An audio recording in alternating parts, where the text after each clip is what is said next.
L-inizjattiva tal-Valletta 2018 li kienet issawret minn Gvern Nazzjonalista qabel l-2013 ħadet daqqa ta' ħarta oħra.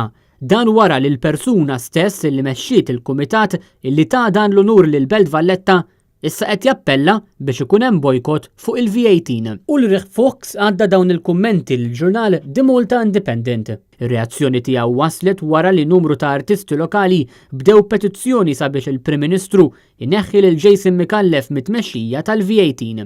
L-artisti qed jinsistu li Micallef ma jirrappreżentax il-valuri tal-kapitali kulturali l-aktar minħabba l-mod kif jindirizza lill-istess artisti li jkunu kritiċi għal V18 u l-kummenti riċenti li għadda fil-konfront tal-ġurnalista maqtula Daphne Caruana Galizia. Ulrich Fuchs qal li l-bojkott tal-V18 deċiżjoni personali tiegħu iżda appella lil sħabu li kienu taw dan ir-rikonoxximent biex jagħmlu bħalu.